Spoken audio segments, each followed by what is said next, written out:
Alrighty, boys, kind of late video, but we are back. We're back in business. We're here with the Z. Obviously, last video was our second drift event. Went absolutely amazing. Got a ton of seat time. Obviously, the only problem with the Z currently is the oil leak that we tried to fix, and obviously it's back better than ever. So we're gonna have to drop the transmission for a second time. I already have everything prepped for the transmission to be dropped. Exhaust is out. I have the drive shaft out up in the apartment. I have all of the wiring. Oh, good. All the wiring disconnected right there. All the transmission wiring harnesses disconnected, everything like that. So sensors disconnected, everything like that. She's basically ready to come out. All I needed was this bad boy right here. Little transmission jack. We actually won't be dropping the transmission in this video. I know, I don't know why I'm even showing this. I guess I should just wait to the next video, but this video is going to be kind of a little sit down video. We're going to talk about basically, and when it comes to drifting, everybody says it's just like any motorsport really. Everybody says you need daddy's money, you got to be rich to get into any motorsport. That's a $40 transmission jack adapter, and that's a $50 jack, and that's a $90 set of tools, and this is a $3,000 2006 350Z with a welded diff, and she's a ripper. So this video is basically just gonna be sit down, kind of going over all the numbers of basically everything we've kind of spent to have 2 drift events, and kind of how expensive it's been for us to get that seat time.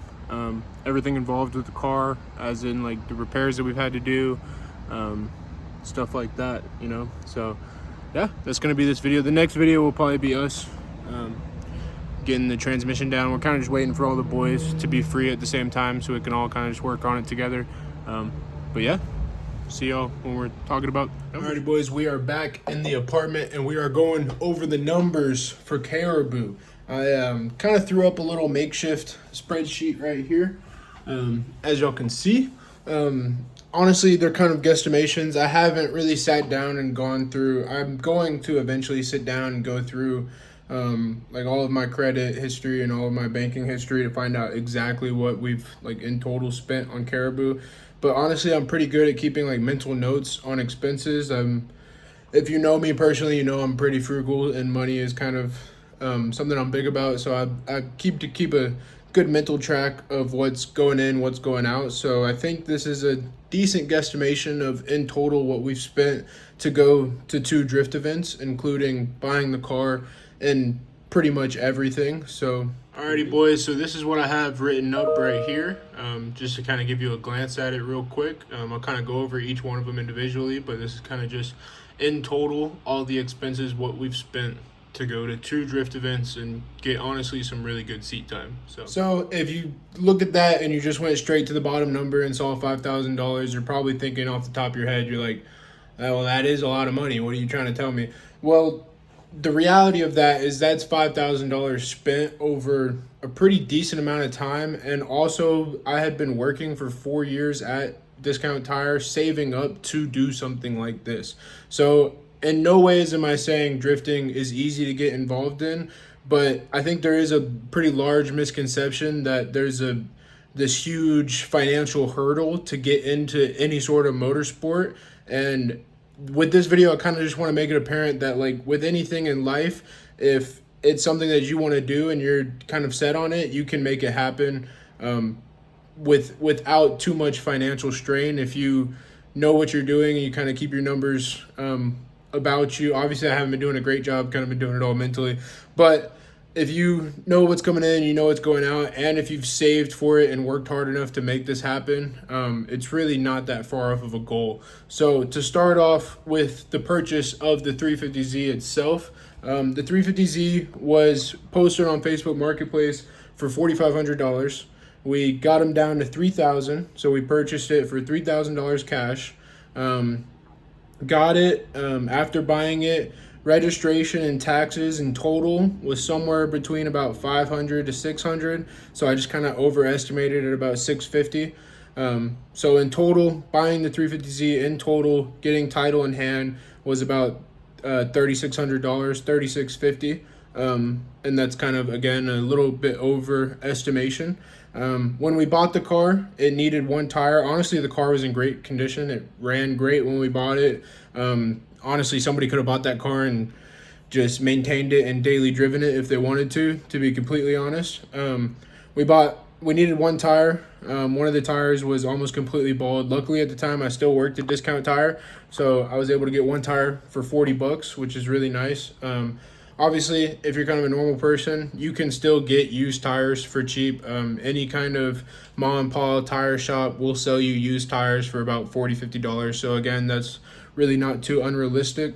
Total gas, and this is since we've bought the car. Honestly, the car, we haven't driven it too much. When we first bought it, I was driving it everywhere. Obviously, super excited to have the car.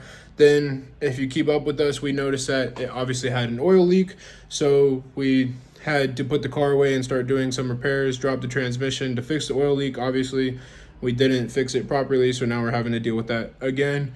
But, so, in saying that the car hasn't been driven too much, it's been driven to drift events, and it's really been driven, kind of test driven here and there. So total gas is really only about $250. I think we've only filled it up completely about 4 times, and each tank is about $50. So a little bit of an overestimation on that one again too.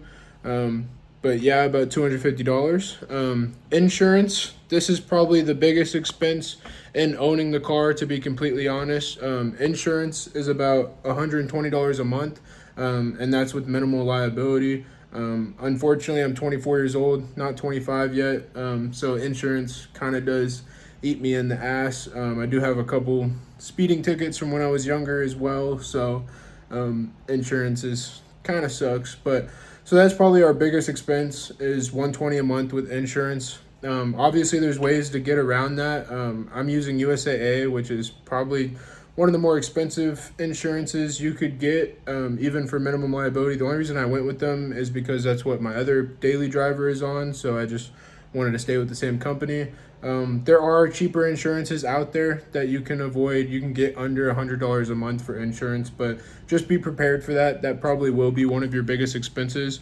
If you want to avoid that, if it is going to be just like a weekend drift car, I personally have thought about just not paying insurance, but then that means you have to tow it to the track every weekend, and then don't get me wrong, you can drive it, but then you're running the risk of obviously dealing with that later on the road with law enforcement and whatever the deal is. So obviously I don't want to deal with that risk, so I just pay the insurance. That way I can drive it on the road when I feel like it. But there is ways to avoid paying that if you feel like it. Repairs in total, if you've kept up with with all of our videos, we've done a couple repairs on the Z. The main one is the rear main seal that was leaking. The rear main seal was only $40, I believe. It was like $42, so with tax maybe like $45. So that was really just labor from us involved in time that we put in to drop the transmission and put that new rear main seal in. Obviously, we kind of cheated. We didn't drop the upper oil pan, and we kind of smushed the rear main seal in there to kind of save time, and it's still leaking on us. So we have to redo that. So lesson learned there, never do things the easy way. Just go ahead and do it right the first time, because you will be redoing it. But that's not really a financial issue, because we're doing those repairs ourselves. So it's not really too expensive. It just kind of sucks because that's time that we have to put back into doing a repair that we already did once. But total repairs, including the starter that we've had to buy, all the fluids that we've had to buy, because we've done an oil change, we've done a transmission flush, everything included was about $400. And again, I think that's a little bit of an overestimation, but it's probably pretty spot on. All of these I tried to be a little generous, so I overestimated pretty much on everything until obviously I go into like bank history and get the real numbers. But and then tools, again, all of these things are things like I didn't spend $400 at. Like the only thing that we had to spend in one sitting was the $3,600 essentially, and that was something that I had saved up over time to be able to do something like this. So that's obviously something you'll have to save up for. But all of these other expenses are stuff like obviously the gas, the insurance, the repairs, the tools that I'm about to say, and further on, all of these are things that have been paid over time, and nothing that I had to like sit down, like repairs was $400. I didn't have to sit down and pay $400 for repairs in one sitting. That was over months and months of working on the Z and doing different things with the Z that in total was about $400. So if you're working, if you have a job, it really isn't that unrealistic. Obviously it'll be like, it just has to be something you want to do. If this is something you really want to do, you can do it. But yeah, so then going into tools, I've had to spend about $300 in tools. Had to buy a socket set that I got a good deal on. That was about $99. And then jacks, jack stands. I just bought a transmission jack. And then I also threw in there, again, kind of overestimating. I haven't bought this yet, but I know I'm going to need to buy it. A sky hook to support the engine while we drop the subframe. That's going to be about $60. So in total, about $300 in tools. The drift events were both $150 each, and with tax on top of that. So I again tried to overestimate. So I said $340 for both drift events going in total. We've been really lucky. We haven't had to buy any new tires. Our tires are actually holding up really well. I think that the first drift event, the track was wet, and obviously I'm still learning, so I'm not really burning tires as much as like a professional drifter.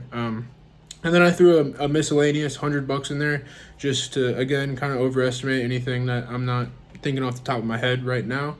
And that brought us to our total of $5,080. So you can start drifting for $5,000. It is possible, it's doable. Will you be in a high horsepower ripper of a car? No, you'll probably be in a piece of shit 350Z just like me, or some other piece of shit cheap car like an E46 or some other popular drift car that are pretty cheap chassis.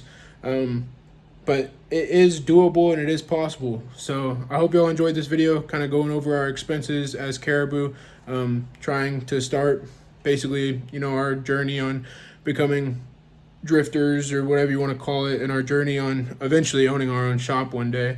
But we've spent about $5,000 so far. That's our total expenses. If you want to help us with our expenses, we're coming out with hats very, very, very soon. The website will be up.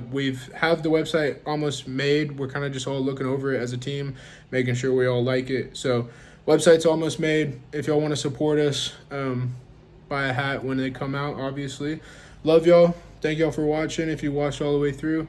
And yeah, so $5,000, go buy you a fucking drift car, get on track, boy. Love y'all. Peace out.